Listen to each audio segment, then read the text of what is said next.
Welcome back. Anti-Israeli protests raging for months across college campuses. I'm talking about across the country, taking people by surprise.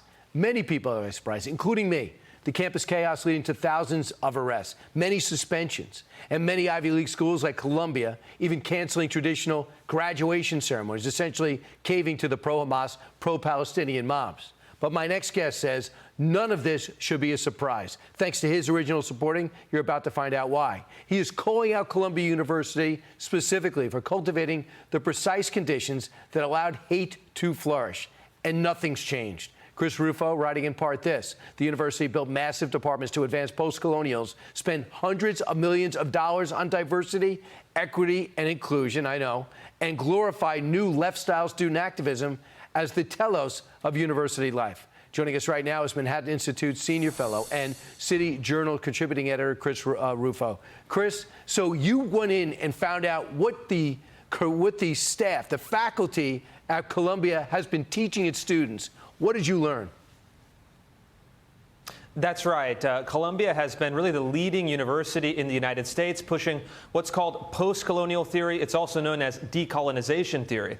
The idea is that Israel and also the United States are illegitimate oppressor nations that have illegitimately seized land and territory, whether in the United States or in current-day Israel, and they have to be resisted by physical force, by violence, whether it's by indigenous movements in the United States or the Palestinians overseas. Columbia has spent hundreds of millions of dollars on a DEI infrastructure promoting this kind of ideology.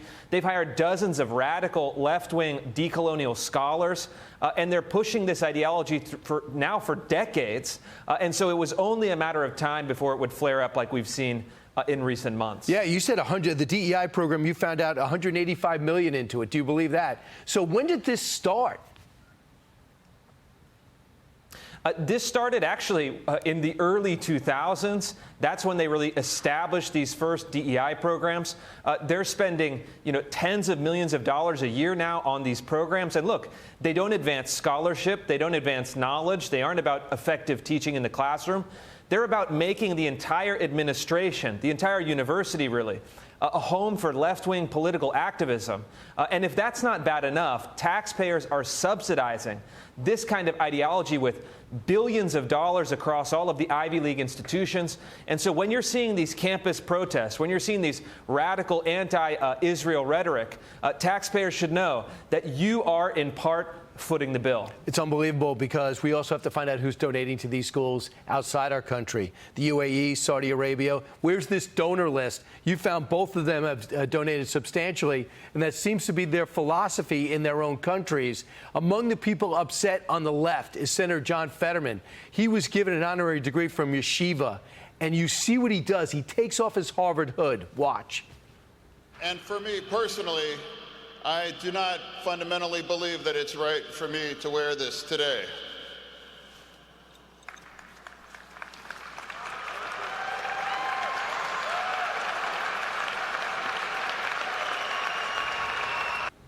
So he was honored for standing up for Israel by Yeshiva, and they gave him a sustained applause. Bill Maher also, somebody from the left who doesn't understand where this came from. Are we beginning to turn the page on this now that we have the spotlight on it? Yeah, I think we are. We're seeing pressure, moving from right to left, where even people in the reasonable center are now seeing exactly what's been going on campuses. And, whether it's John Fetterman or Bill Maher, these are people who should have seen it coming. Many of us have been warning about these precise conditions that have been created on campuses. And that said, however, we have to welcome them into this big coalition because, look, here's the fundamental thing that people need to understand. Anti-Semitism on campus is the smallest nesting doll. The second one is kind of anti-white, anti-European sentiment. And the third one is anti-American and anti-West sentiment. These are all nesting doll ideologies. These are all part and parcel. They go together. We have to not only defeat one of them, we have to defeat all of them, and we'll welcome anyone into our coalition to do so. Absolutely, and we got to find out who's teaching our kids. And I'm just going to say this: Edward Said, the first member, Edward Said was the first to translate different type of doctrine over there in these schools. And you had this other Rashida Khalidi, basically Middle Eastern Studies professor from the PLO.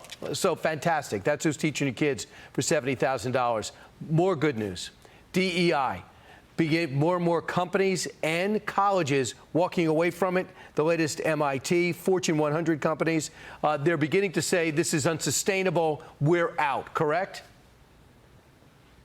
Yeah, that's right. And in fact, legislators are taking action. We've now abolished the DEI departments in public universities in 5 states, with more to come soon. And even left-wing tech companies in Silicon Valley have slashed DEI departments by up to 90%. They're realizing that it's bad for the bottom line, that it's bad for company culture, and that it pits employees against one another on the basis of their ancestry. This is wrong. It's wrong in every institution. And I, for one, will not stop fighting until it's gone everywhere in this country. Absolutely. Chris, thanks so much for your great work. Appreciate you sharing with our audience. All right. Thank you. You got it. Meanwhile, next, I go one-on-one with Charlemagne the God to talk everything from the pressure he feels to endorse President Biden again to how he really feels about the vice president. Hi, everyone. I'm Brian Kilmeade. I want you to do me a favor. I want you to click to subscribe to the Fox News YouTube page. This is the only way that I know for sure that you're not going to miss any great commentary, any great news bites, any great interviews coming your way on Fox. You can get it all here on YouTube. So subscribe right now.